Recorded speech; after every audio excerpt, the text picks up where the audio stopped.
মাঝে মাঝে দেখবেন এরকম স্টেজে এক পাশে একদল বসে, এই পাশে আরেক দল বসবে। বসার পরে উনি একটা গান কয়, বইলা বলে এটা বুখারীতে আছে, আর উনি আবার বলে এটা মুসলিম আছে, মানে হুদাই মেরে দিল আর কি, এটা বুখারীতে আছে, এটা মুসলিমে আছে। আবার বলতে বলতে বলে কি, গান যে হারাম এটা মৌলবীরা কোথায় পেয়েছে? এই যে আমি দেখেন এখন কোথায় পেয়েছি বলতেছি, মৌলবীরা কোথায় পেয়েছে না, এই যে বলতেছে সহিহ বুখারী 5590 নম্বর হাদিস। আবার সংসদে দাঁড়ায় বলে যে বুখারী, মুসলিম, নাসাই, আবু দাউদ, ইবনে মাজাহ, মেশকাত, সিয়াসিত্তার সব পড়ে ফেলছি, কোথাও পাই নাই গান হারাম। তো বুখারী 5590 নম্বর হাদিসটা এটা কোথায় বললাম? হ্যাঁ, তো নবীজি সাল্লাল্লাহু আলাইহি সাল্লাম বলেন, লা ইয়াকুনান্না মিন উম্মতি আকওয়াম ইস্তাহিল্লুনা আল হিররা ওয়াল হারিরা ওয়াল খামরা ওয়াল মাআজিফা।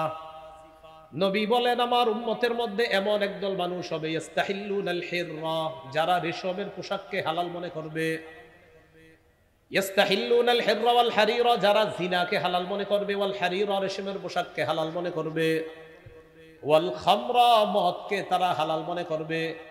মদ দ্বারা উদ্দেশ্য যত মাদক দ্রব্য, ইয়াবা, বাবা, গাজা, হিরোইন, ফেন্সিডিল, আফিম, কানাডাডাই, মাস্তুদ, শ্যাম্পেন, ডাল ইত্যাদি, চিপায় চুপায় এখানে সেখানে সব মাদকের অন্তর্ভুক্ত।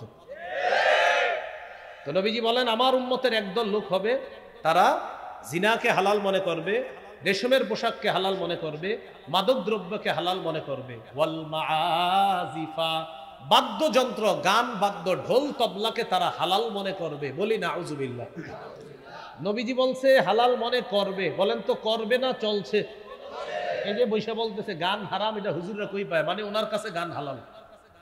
এক সাহাবী সফর করে আসছে, আসার পরে নবীজিকে বলতেছে ওয়া ফাকতুহুম ইয়াসজুদুনা লিমারজুবানিন লাহুম, হুজুর অমুক এলাকায় গিয়েছে, যাওয়ার পর দেখি তারা তাদের নেতাকে সিজদা দেয়। কাকে? নেতাকে। তো নবীজি বললেন এখন তুমি কি বলতে চাও?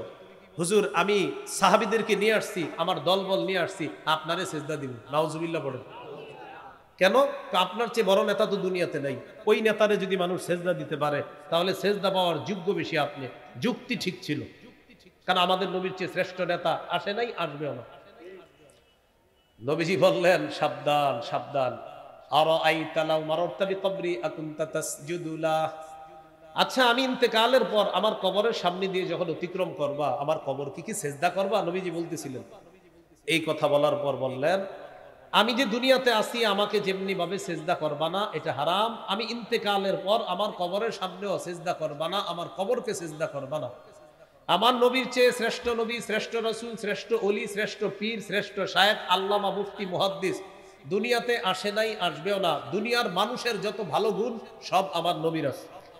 এই নবীকে সেজদা দেওয়া হারাম, তাকে সেজদা দেওয়া শিরিক, তার কবরকে সেজদা দেওয়া শিরিক, তার কবরকে সেজদা দেওয়া হারাম। অতএব দুনিয়ার অন্য কোনো আল্লাহর ওলি, পীর, মাশায়েখ, গাউস, কুতুব, পীর, আল্লামা, শাইখুল হাদিসের কবরকে সেজদা দেওয়া কোটিবার হারাম। এটা হারামই থাকবে। বুঝা ঠিক না? না বুঝা? দলিলের আলোকে না দলিল ছাড়া? হ্যাঁ, এটা বুঝবেন।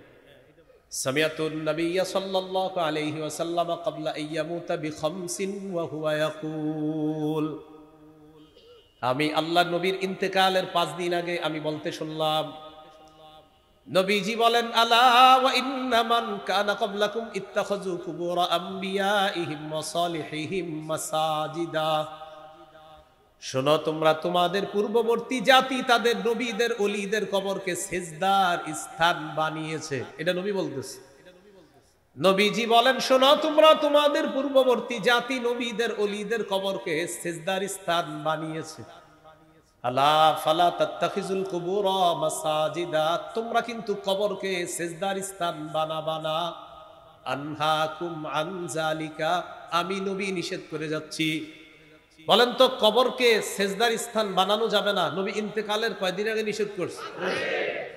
তাহলে কি বললেন? তোমাদের পূর্ববর্তী জাতি তাদের নবীদের কবরকে, ওলিদের কবরকে সেজদার স্থান বানিয়েছে। সাবধান, তোমরা কবরকে সেজদার স্থান বানাবা না। লানাতুল্লাহি আলাল ইয়াহুদি ওয়ান নাসারা, ইহুদিদের উপর আল্লাহর অভিশাপ, খ্রিস্টানদের উপর আল্লাহর অভিশাপ। ইত্তাখাযু কুবুর আমবিয়াইহিম মাসাজিদা, ইহুদি খ্রিস্টানরা তাদের নবীদের কবরকে সেজদার স্থান বানিয়েছে। ইউহাদ্দিরু মা সানাউ, আমাদের নবী সতর্ক করে দিচ্ছে, সাবধান উম্মত, আমি ইন্তেকালের পর আমার কবরকে সেজদার স্থান বানিও না। অতীতে ইহুদিরা নবীর কবরকে সেজদার স্থান বানিয়েছে, খ্রিস্টানরা নবীর কবরকে সেজদার স্থান বানিয়েছে, তোমরা কিন্তু কবরকে সেজদার স্থান বানাবা না। ভাইয়ারা, আপনাদের হাত পা ধরে বলি, আল্লাহর ওলিকে অবশ্যই সম্মান করব, আল্লাহর ওলির কবর, তার কবর আমরা অবশ্যই জিয়ারত করব, কিন্তু সেটাকে কেন্দ্র করে শিরিক যদি করি, তাহলে এই শিরিক করাটা, এটা করা, এক তো আল্লাহর সাথে শিরিক করে জাহান্নামী হলেন, দুই যারা বলেন যে নবীরে ভালোবাসি আবার অপর দিয়ে শিরিক করেন, এটা রসুলকে ভালোবাসা না, বরং এটা আল্লাহ রসুলের সাথে দুশ্মনী করা। কারণ নবীজি নিষেধ করে গেছে। এবার আমার সাথে বলেন, বলেন কবরকে কেন্দ্র করে দলিলের আলোকে মেলা বসানো নিষেধ। কবরকে কেন্দ্র করে কি বসানো নিষেধ? আবু দাউদ 2042 নম্বর হাদিস, আবু দাউদ 2042। সমস্ত আল্লাহর ওলির কবরের সামনে এত এই সুন্দর সুন্দর হাদিসগুলা লিখে রাখা দরকার। মাশাআল্লাহ, অনেক আল্লাহর ওলির কবরের সামনে আমি দেখি লেখা আছে যে কবরকে সেজদা করা যাবে না, কবর কেন্দ্রিক মেলা বসানো যাবে না।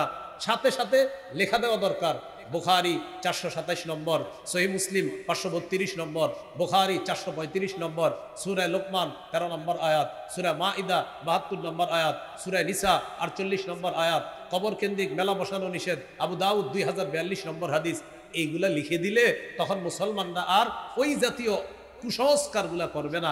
অন্তত কিছু মুসলমান লেখাগুলা দেখে নবীর হাদিসের প্রতি মোহাব্বত থাকলে আশা করি তারা এই গর্হিত কাজ থেকে ফিরে আসবে।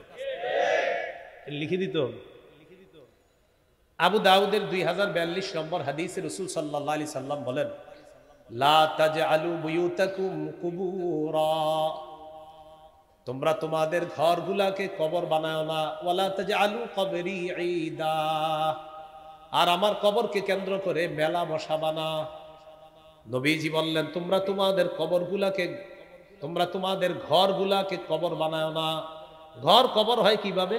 যেই ঘরে আল্লাহর জিকির না হয়, যে ঘরে কোরআন তেলাওয়াত না হয়, নফল নামাজ না হয়, এই ঘর কবরের মতো হয়ে যায়। শেষে নবী বললেন, ওয়ালা তাজআলু কবরি ঈদা, আমার কবরকে কেন্দ্র করে মেলা বসাবা না, উৎসব বসাবা না। দেখেন, আল্লাহ রসুল সাল্লাল্লাহু আলাইহি সাল্লাম যেখানে আছেন, এটার চেয়ে শ্রেষ্ঠ পৃথিবীতে আর কিছু নাই, সেখানে কেন্দ্র করে মেলা বসানো নিষেধ। অতএব অন্য কোনো আল্লাহর ওলির কবরকে কেন্দ্র করে মেলা বসানো কি? জোরে বলেন, কি? নিষেধ। এই জন্য কথাগুলো মনে রাখবো।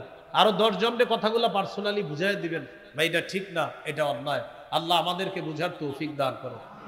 তো নবীজি বললেন, আমারে যদি মহব্বত করো, সাল্লু আলাইয়া, আমার উপর বেশি বেশি দুরূদ পড়বা, ফাইন্না সালাতাকুম তাবলুগুনি হাইসু কুনতুম, তোমাদের দুরূদ তোমরা যেখান থেকে পাঠাও সেখান থেকে আমি নবীর কাছে সাথে সাথে পৌঁছে দেওয়া হয়েছে।